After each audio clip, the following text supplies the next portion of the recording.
Good morning, everyone. This is Joe from New York Trading Room. I am long gold.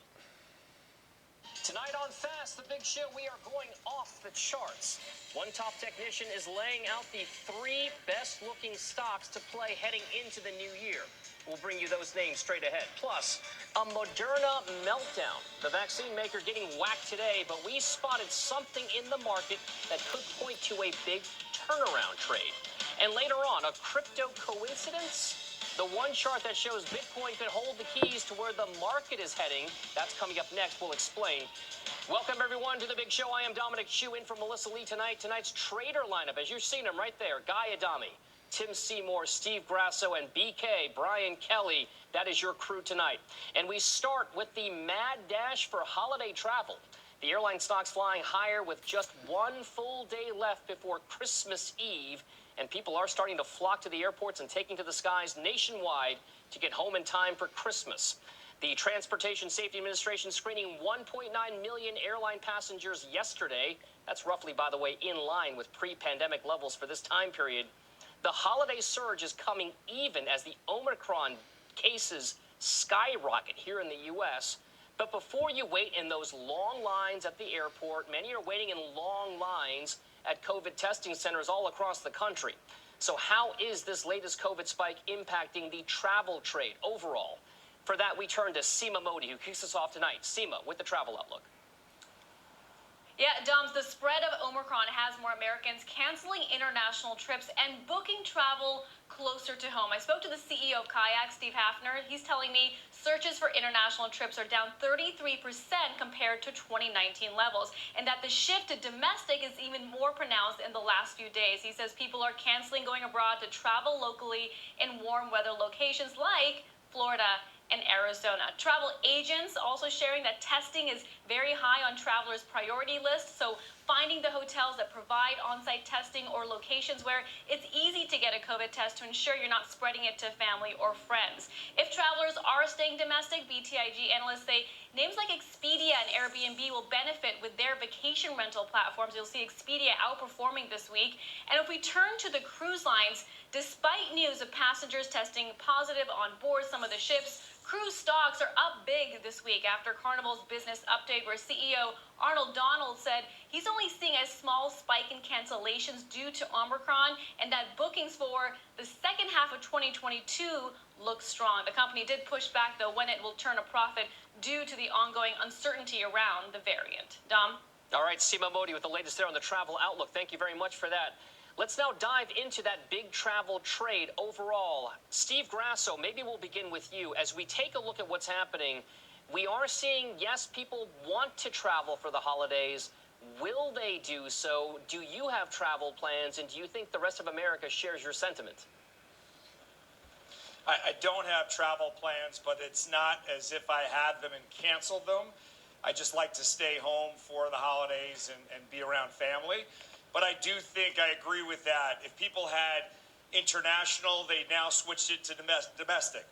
If they had domestic, they switched it to driving someplace. So I do think if you look at the airline stocks, the hotel stocks, the last 3 months, Dom, tell the story.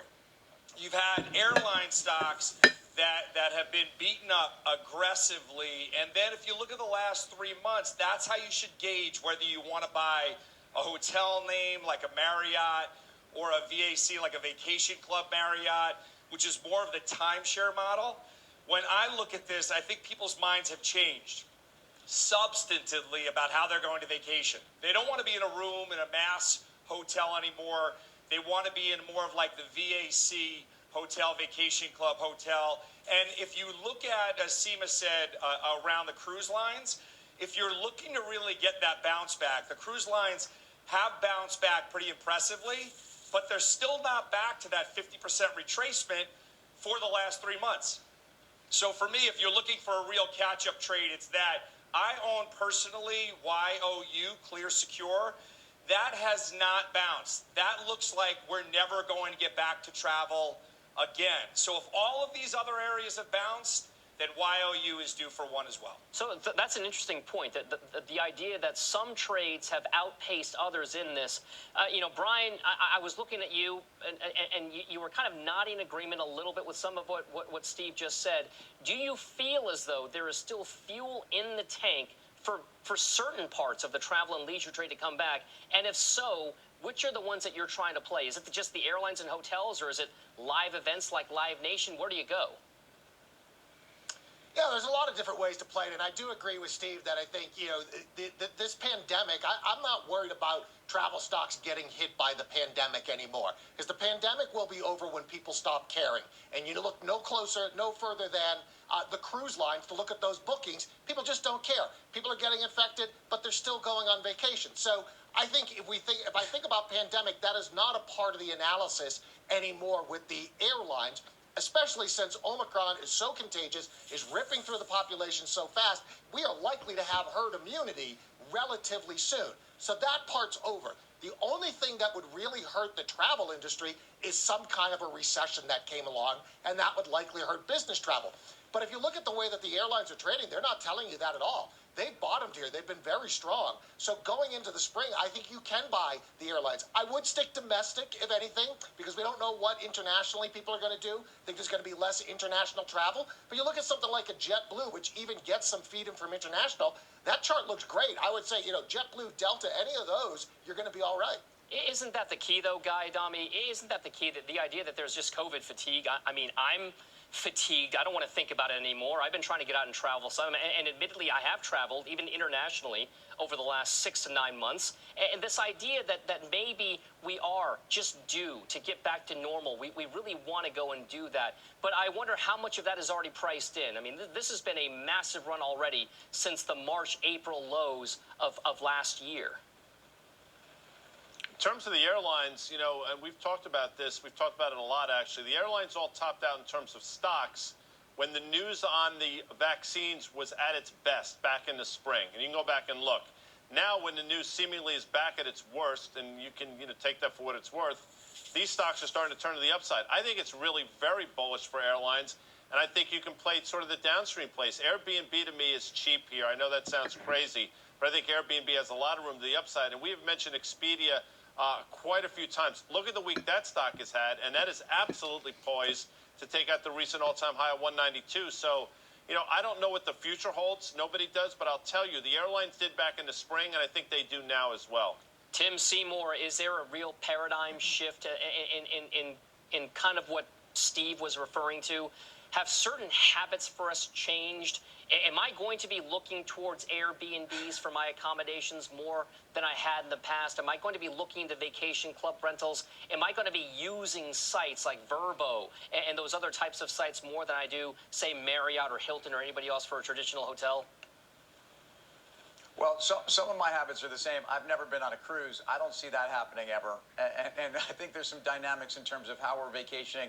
Yeah, I don't think that the changes are going to be as profound as that. I think sites like Vrbo and Airbnb are a secular and a technology trend, and some of these are enhanced and supported by the Expedia and the bookings. And if you, again, Expedia up 20% since Friday, I think what's happening is, and even a Royal, an RCL or a Carnival Cruise, where we're getting some data points. And we know that by 23, EBITDA will be 15% north. At least this is the guide from Carnival of where it was on 2019. So you're seeing the second half bookings. You're seeing the 23 bookings. It's not so much around the holiday season, though. I think the airlines are also a slightly different story. The interesting thing for investors is that the fundamentals or the bottom up is starting to also have an impact in how you assess some of these subsectors within travel and leisure. For example, with airlines, Delta had a investor day last week where they basically guided that they are cutting capacity and they may see higher costs, but that they truly are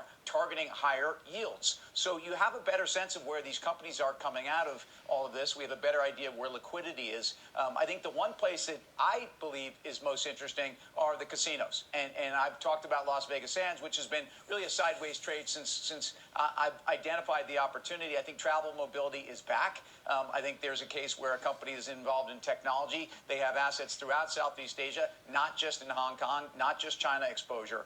And I think you have to look at liquidity there as well. So casinos would be where I would throw my hat in the ring on a reopening trade that I don't think is run. But a 10% move in airlines, to me, back to old resistance, I think is a trade you want to stay in.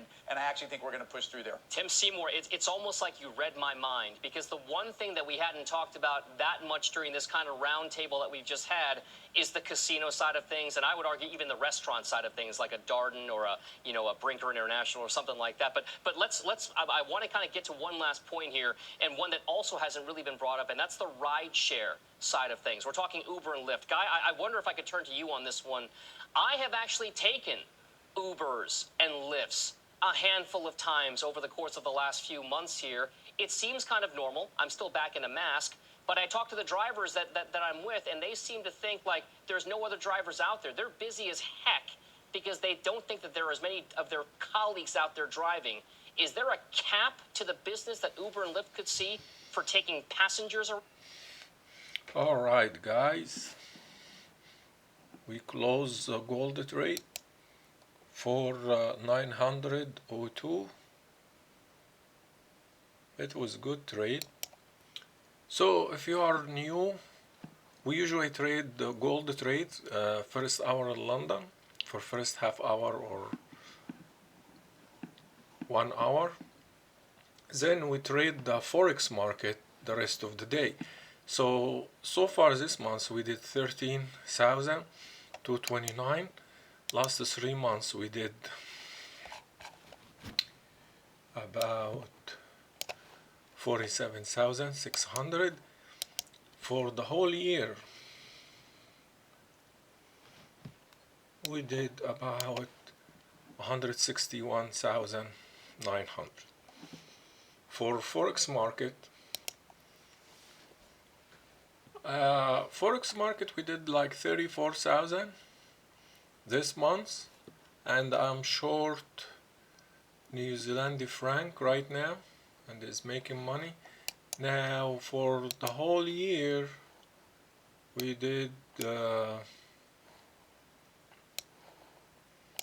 about 300,350. So if you want to make like 400,000, 500,000, you can trade with us every day. If you don't have time, you can trade the gold only. If you want to trade all day, like 16 hours with us or 12 hours, you can trade with us on the chat room. If you have any problem in trading, I'll be glad to do a consultation with you one-on-one and discuss what the best option for you, why you don't make money. So I'll be glad to do it for free. Here is my phone number and here is my email, and I can let you in my PC and I can go through with you step by step if you cannot make money. If you're interested to join us on the trade room, you can go trendingandtraders.com and click on trade room, or you can email us if you want, but you can sign up if you are interested to join our chat room. That's it for today, and I will talk to you tomorrow. Thank you. Have a great day.